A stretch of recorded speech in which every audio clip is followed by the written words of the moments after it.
Chapter 7, Don't Buy Me. 11.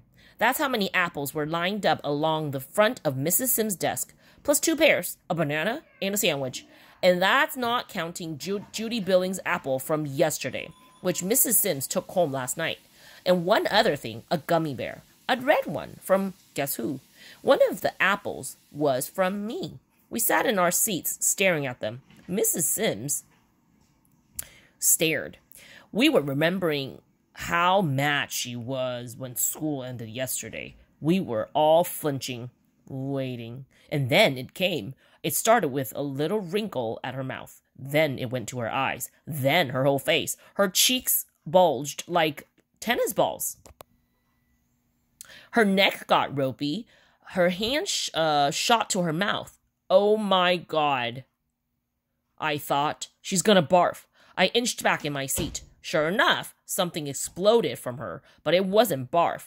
Whatever it wasn't just a mouth thing. It was a full body thing. She went over like she had a stomach ache. She twirled away from up and wobbled to the front wall and stopped herself with her hand before crashing into it.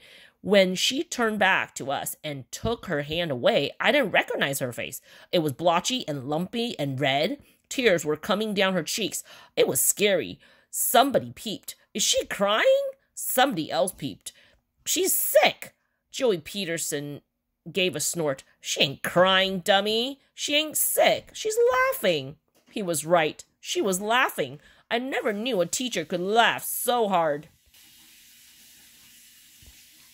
Joey was chuckling to himself. The rest of us were a fishbowl of open mouths.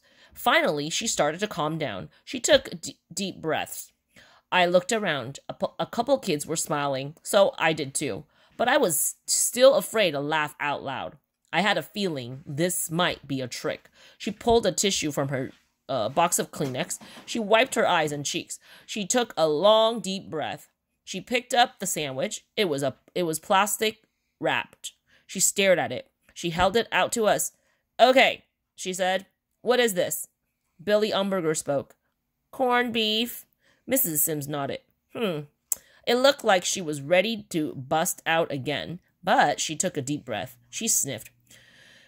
Okay, students, this has never happened before. I guess I wasn't ready for it. Sorry for losing my self-control there.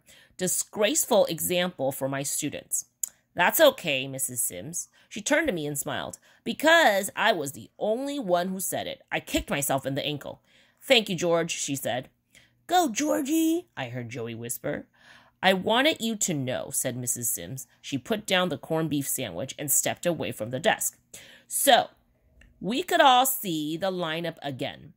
I want you to know how much I appreciate all this. She waved at it, but she still couldn't look at it.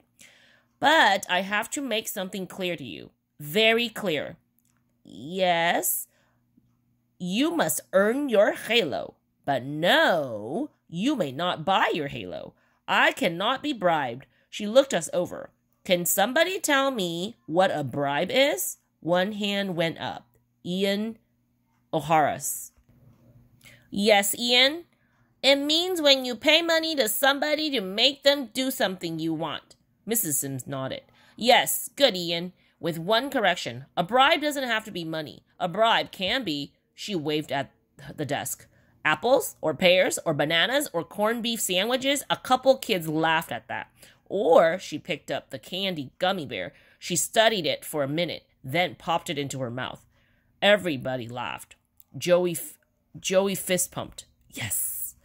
You can bring me an apple every day. You can bring me a banana split with cherries and hot fudge and whipped cream up to the ceiling. You can bring me, she threw out her arm, a new car. We laughed. But her voice got lower, slower. You cannot bribe me your way to a halo. She gave us her waiting to sink in look. So, how do you get your halo?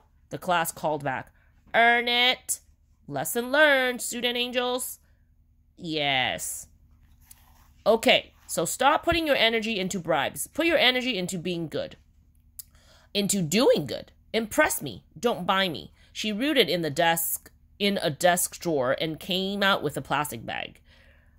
She dumped in the pears and the banana. She'd sniffed the sandwich. Corned beef, huh? Mr. Moto will like this. Mr. Moto is her dog. Into the bag went the sandwich. Mrs. Sims got another plastic bag and dropped in the apples. These, she said, will become my famous pink applesauce.